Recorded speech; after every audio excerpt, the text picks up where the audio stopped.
Let's go to Yarrawonga now in Victoria and catch up with the Emergency Management Minister Bridget McKenzie. Great to talk to you, Bridget. It looks like a beautiful spot you are there today. You're hanging out at today. Yeah, absolutely, Chris. The banks of Lake Mulwala as the sun's setting, and I've been able to spend some time in the Riverina today, Wodonga, and now in beautiful Yarrawonga in the seat of Nichols, doing everything we can to stop Labor coming to power on Saturday.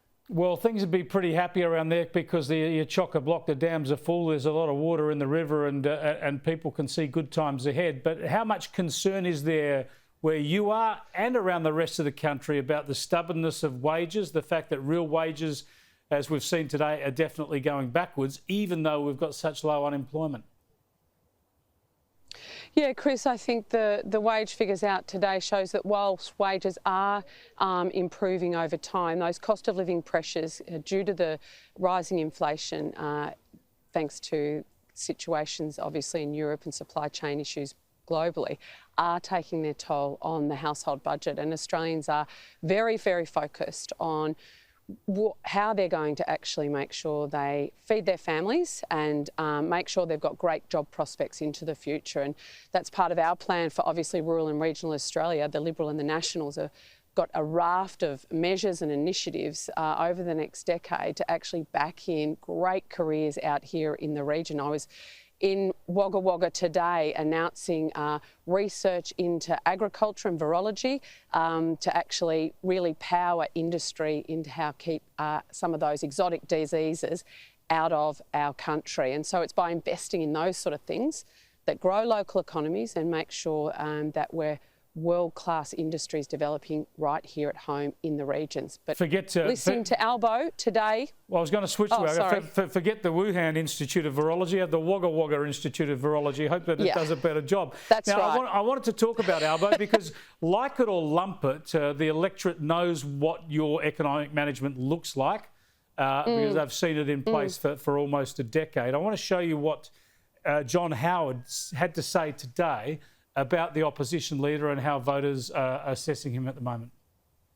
I find a marked lack of interest in Mr Albanese as an alternative Prime Minister.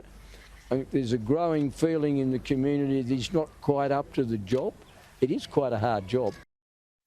It is a pretty hard job, and something I've focused on at the top of the program, Senator, is that Labor has said they will have another budget later this year. They've told us nothing about what will be in that budget.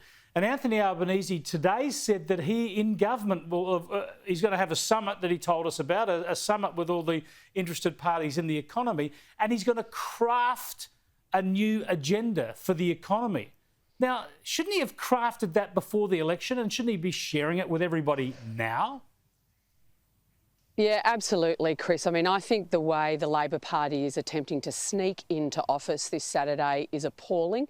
It's an indictment on their lack of intellectual capability to have the tough policy conversations, to make the case, do the hard work that requires to have a proposition to put to the Australian people. To say, vote for me, and I'm going to tell you what we're going to do later, is just the height of irresponsibility. What we did see today from Albo, though, was that it's going to once again be rural and regional Australia that the Labor Party attacks.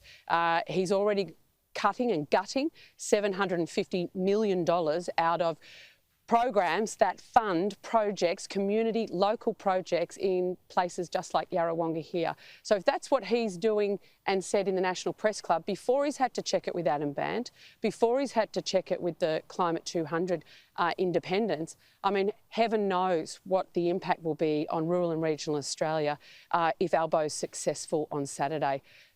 Regions are very, very concerned about a Labor Party being elected come Saturday. And so even those rural independents, like we've got one in Nichols here at the moment who says he hasn't actually taken any, support from Climate 200, and yet the lawyer that set his campaign vehicle up sits on the advisory board for Climate 200. And we know Climate 200's policies, if they're enacted, would actually decimate places like the Goulburn Valley and the agricultural industries that support these communities. Yeah, talk about not being upfront. That's Climate 200 and those so-called teal independents. Thanks for joining us, Senator, and thanks for joining us throughout the campaign. We'll see if we can catch up next week.